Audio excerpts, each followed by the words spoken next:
Hi, this is Dan Devlin for the Detective Dan Devlin Show, Honorable People, Honorable Nation.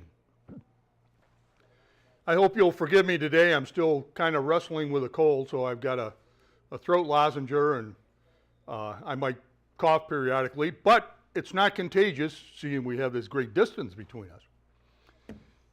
It's been a little while since we've completed the last program, and I want to remind you that we're on the topic of solutions. And we've gone through a number of programs when we've talked about the method that we need to use in order to come up with the right and just solution to any problem. And in this series, we'll be talking about some of the most important aspects of the problems that we're facing here in the United States, and the possible solutions and the perhaps even recommended solution if we've arrived at that conclusion when we're doing that show. The last program we did, I spoke about the primary election that had taken place not long before the last show that we did. And I explained about what occurred during that, and I'll just give you a quick overview of that and an update.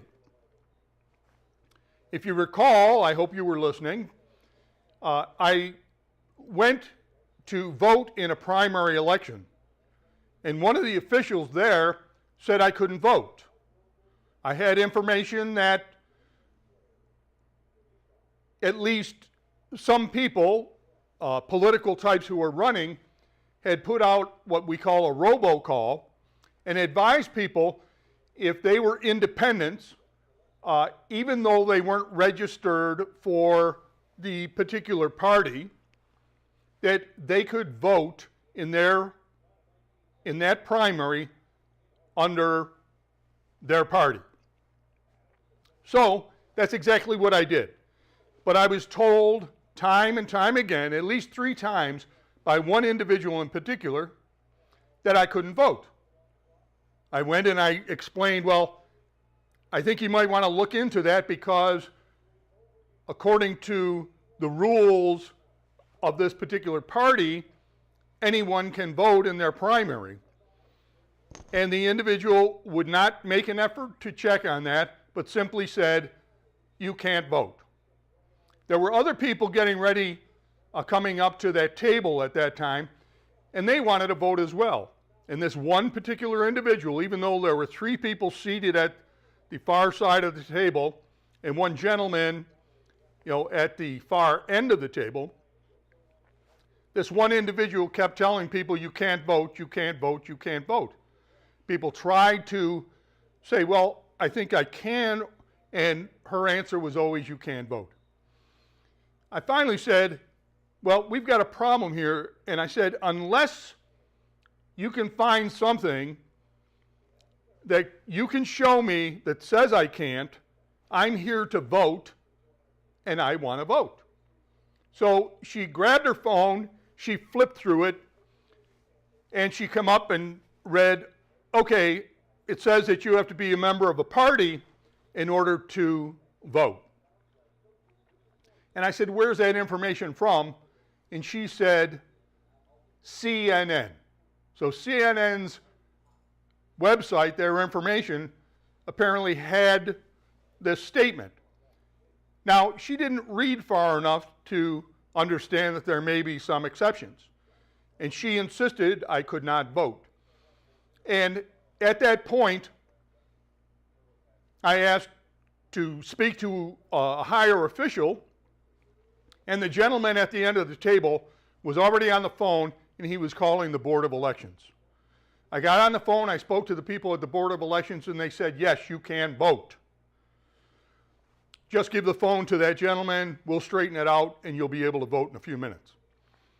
Well, this young lady was irate, and she didn't like the fact that apparently she was wrong. I got the necessary paperwork in order to vote, which it was a little different than the normal way. It included an envelope where I was supposed to put my ballot in and then turn it back over to the officials. So I asked the gentleman for his name, which he provided. They were all wearing name tags. And I asked this young lady if I might have her name. She refused.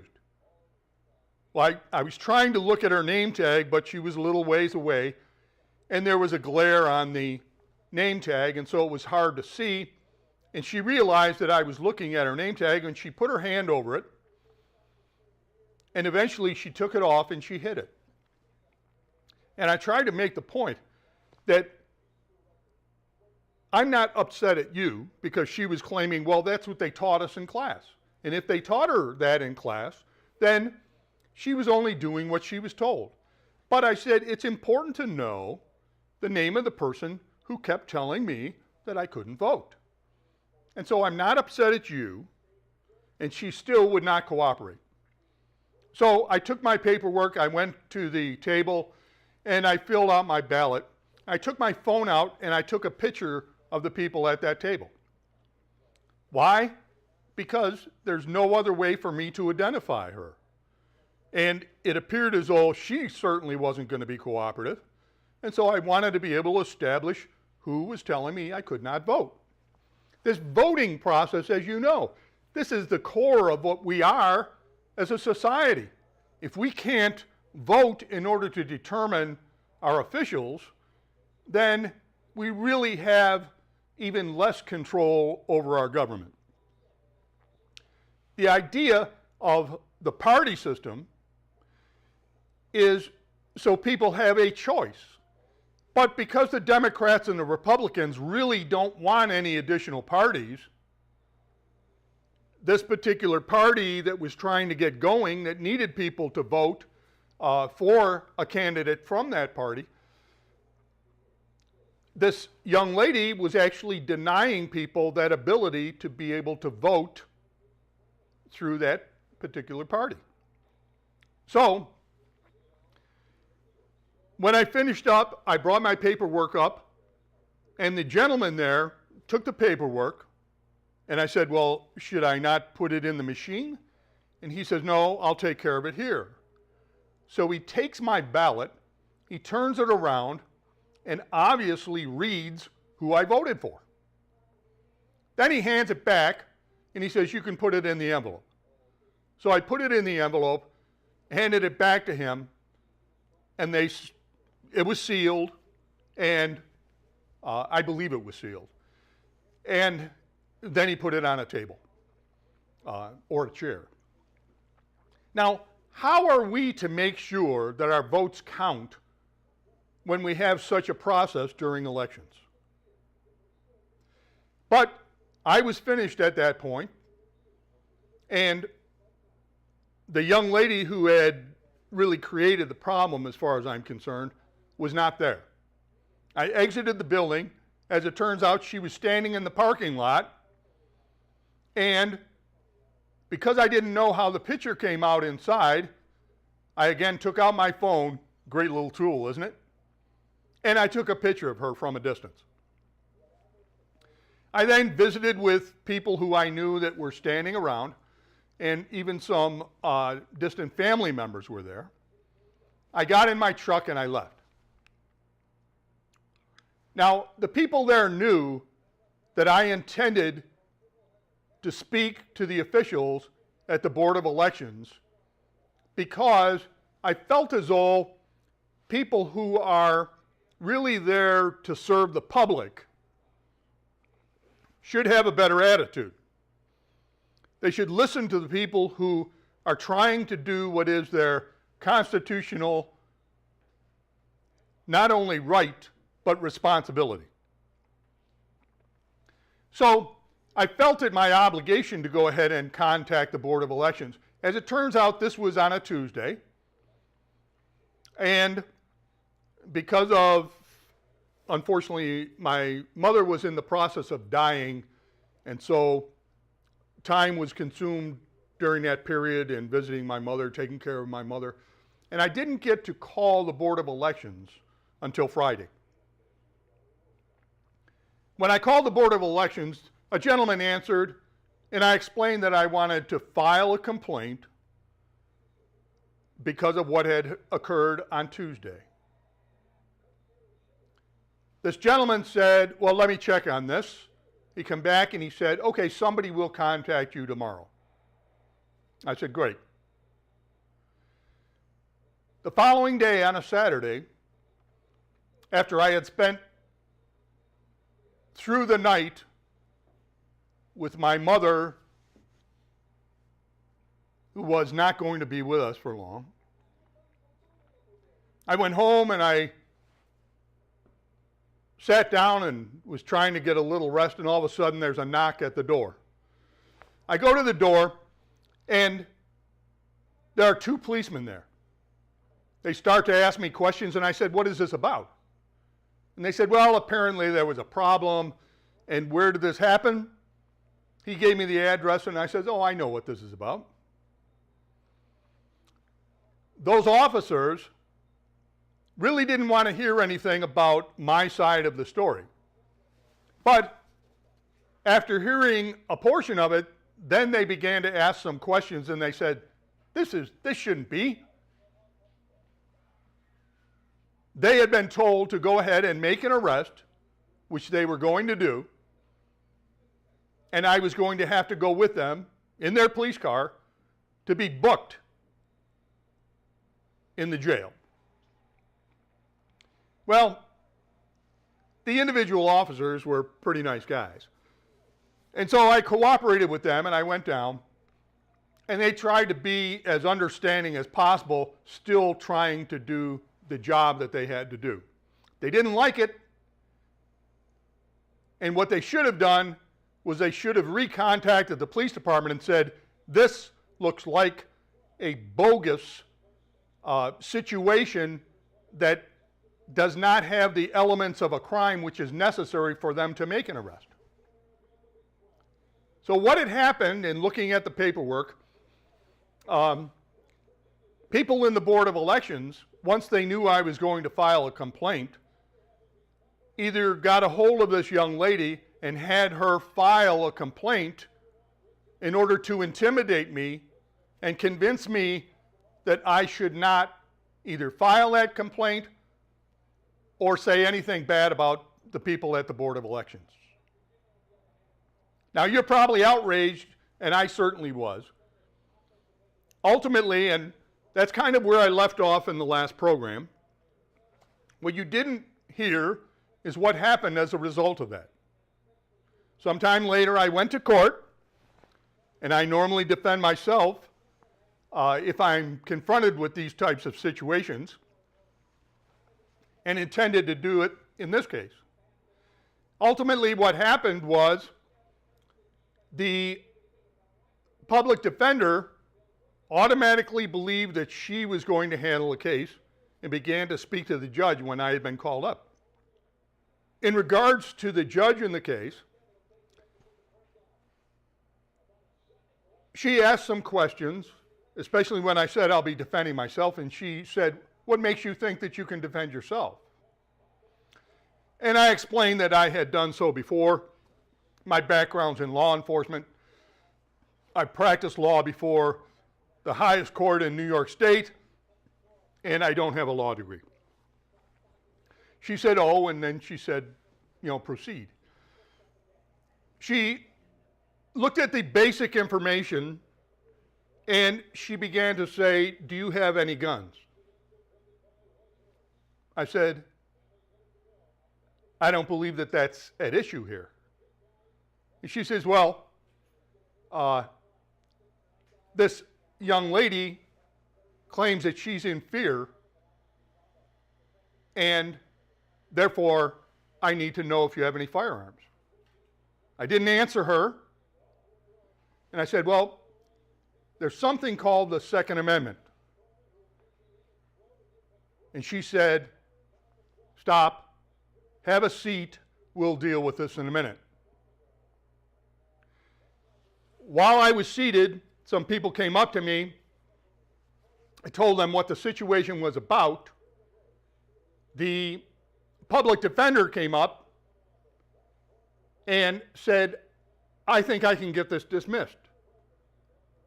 To be honest, I didn't want it dismissed. It needed to be heard. But with the threat of going after firearms, which I may or may not have had, and looking at it will now become a matter of a Second Amendment case, and in view of the fact that my mother was not going to be with us long, and the burden would fall on my brother in order to take care of her, I agreed. The public defender got the paperwork, and she had already made the case to the judge that there really wasn't anything in this complaint that would justify the charge. Now, the police officer who made out this form had a responsibility to make sure that the elements of the crime, as we call it in law enforcement, were present. They were not, and he never should have taken this action. But I'm totally convinced that it is solely their purpose to intimidate people to not question what officials, whether it's in law enforcement or whether it's in the Board of Elections, not question what they do, and to keep your mouth shut and go along with whatever they tell you to do. The reason I go into this is because this is at the core of what solutions are about. In order to get to the solutions of anything, you have to have some element of justice or a mutual understanding of the process that's going to take place when people have a complaint or accuse you of doing something. As it turns out, as I went back before that judge, she said, I'm going to dismiss this. I've looked at the actual complaint. I've read it completely. There's nothing there to justify the charge. I'm going to dismiss them. I didn't say a word. And then I indicated, is it all right to go? Am I finished? And the answer was yes. I turned around to leave, and the judge said, as I was leaving, she said, see, that's why you need an attorney. Well, anyone who knows me knows my position on the power that attorneys have. You know, that public defender tried to do what she could and was successful, and that was fine. I would have rather have had it go to trial so we could have people testify and we could expose what was happening in that case. We're not through with it yet, and we'll see where it all goes. But all this comes to our commitment to see that our rights are able to remain intact. We're dealing with some issues that deal with Second Amendment issues in another area, not in that particular case. And many of the people who are fighting for these rights want some action to take place. They want government officials to agree with them and just fall into place and recognize their Second Amendment rights, their right to keep and bear arms, without doing much work in order to have it happen.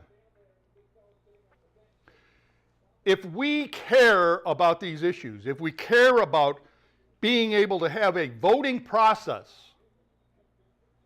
that we can have faith in, that is not being manipulated either because someone becomes angry because you ask a question, because you demand to exercise your right to vote, or whether it's to keep and bear arms so you can protect your family, people in your community, your state, and your nation. If we cannot make the commitment on a long-term basis, not for 6 months or a year, but to understand this has to do with the way we live as human beings. As a Vietnam War veteran, men have paid the price not only in Vietnam, but in many areas of the country, and including here in the United States, so that you can have these rights. But if there's one thing I see that is lacking, it is that deep down understanding that these are fights that we need to make. And that we, you and I, have an obligation to those who are no longer here because they defended our nation and our rights, our way of life, the freedom that we want. So they're no longer here to be able to do that. But you should know, and I always try to remind people, the Constitution points out that we're not doing these things just for ourselves. We're doing them for our posterity as well. Our posterity is, if you've been watching, you know, and I hope you pass it on. It's all your descendants until the end of time, including, of course, your descendants in the womb. You know my position. It's one of the greatest violations of the fundamental human rights of man to destroy our descendants in the womb. And constitutionally, they are specifically named to be treated exactly as ourselves. But none of that matters if the people who benefit, who say they care about these rights, who want them for themselves, if they will not dedicate the time, the attention, the dollars to gain the understanding of how important these rights are and to stand proudly to support those rights. I had no one come up to me at that voting poll area and say, "You shouldn't be treated like that. What can I do for you? Let me be a witness for you." And you know that we've done a program, we've done a couple of them, on courage or cowards. And I hate to be the one to say it, but the truth of the matter is that we are more cowards than we are courageous. And that must change if we're going to have the society that each and every one of us would likely agree we want for ourselves and our descendants of the future.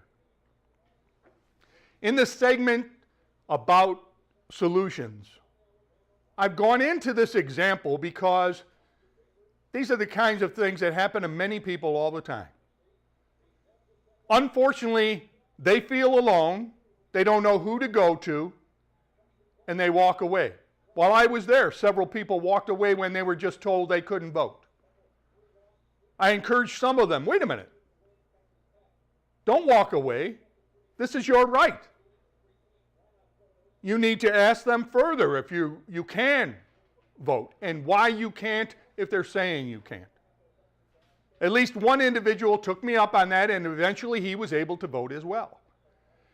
But these things do not happen. You don't have an honorable nation. You know that this program is called the Detective Dan Devlin Show, Honorable People, Honorable Nation. And you know that we cannot have an honorable nation if we do not have honorable people. What I hope to see is our people become more honorable. And in order to do that, they need to make the commitment. They need to have a conversation with themselves. They need to let people know that these things are important, and they have an obligation not only to those who have given their lives, their limbs, their sight, their sanity for them, but for those all over this nation who cannot have a say for one reason or another, who are being abused by a system, and oftentimes those who hold political office, who are draining their rights from the good people of the state of New York and the United States of America. I love spending this time with you because I know that many of you will agree with the things that I say. But it's one thing to agree and then still remain silent, and another thing to stand courageously and contact, whether it's Oath Keepers, whether it's any other group, and